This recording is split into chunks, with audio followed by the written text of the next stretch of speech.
This is Inside Indiana Business Radio for Friday, January 17th, 2025. I'm Marek Mazurek. Tourists spending time in Northwest Indiana will find plenty of beaches and a good selection of casinos. Yet in terms of professional athletics, the region sports just a handful of minor league baseball teams. That's something East Chicago Representative Earl Harris wants to change. This session, Harris is bringing House Bill 1292, which would establish the Northwest Indiana Professional Sports Development Commission.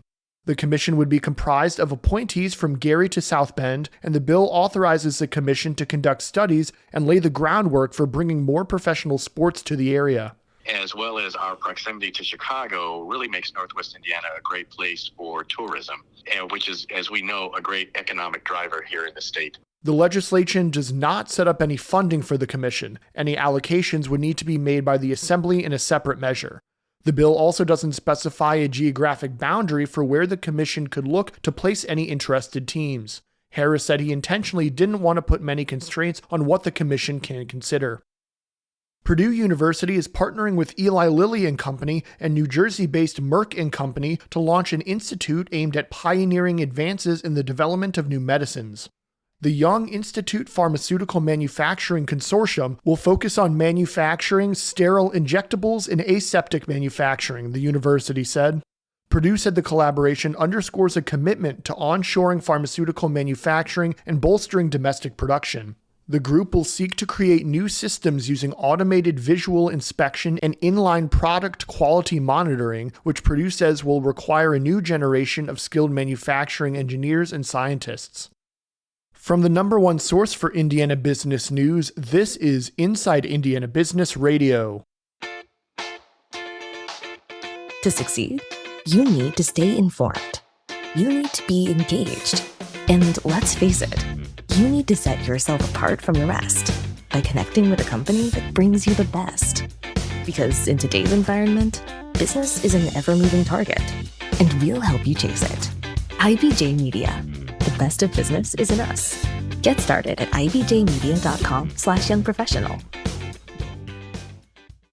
Earlier reaction was mostly positive Thursday to a Senate GOP priority bill that seeks to increase oversight of water withdrawal projects within Indiana. Bill author Senator Eric Cook said Senate Bill 4 intends to add, quote, some regulatory oversight on high-volume water transfers, end quote, a move that comes amid an ongoing debate over a pipeline to pump water from an aquifer in Tippecanoe County to a mammoth industrial campus in Boone County.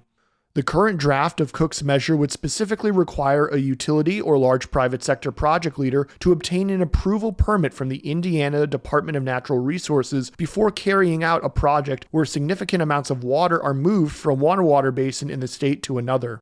A second permit process outlined in the bill would loop in Indiana's Utility Regulatory Commission. Cook says his bill isn't just about the LEAP Innovation District in Lebanon, but his and another bill filed by West Lafayette Senator Spencer Deery appear to signal an appetite within the GOP to make Indiana's water management policies more robust. Attorney General Todd Rokita filed a lawsuit this week against pharmaceutical giants Mylan and Pfizer, alleging they conspired to increase prices of a life-saving injectable drug by 600%. Rokita alleges the price increases of EpiPen, an auto-injectable epinephrine used to treat severe allergic reactions, prevented other similar medications from going to market. The lawsuit filed in Marion Superior Court alleges that companies and their subsidiaries have violated the Indiana Deceptive Consumer Sales Act, the Indiana Antitrust Act, and the Medicaid False Claims Act by continually increasing the price of EpiPens and providing payments to pharmacy benefit managers to exclude competition. The lawsuit also accused the two companies of fraudulently paying doctors and committees to endorse the 2-pack launch of the EpiPen as medically necessary while withdrawing single EpiPen sales. EpiPen is used to inject adrenaline to treat severe allergic reactions, including anaphylaxis from insect bites or stings to food allergies. According to the lawsuit, the drug is manufactured by Pfizer's subsidiaries and distributed by Mylan. Less than 2 weeks after a case of highly pathogenic avian influenza was found in a commercial turkey farm in Jay County, the State Board of Animal Health says 2 more cases have been detected. The largest cases involve a commercial egg production facility and a commercial turkey farm, though it's not clear if the latter is the same farm as the original case earlier this month.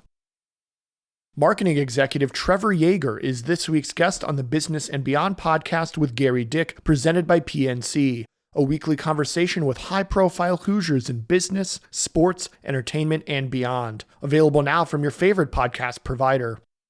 I'm Mark Mazurek for Inside Indiana Business Radio On Demand.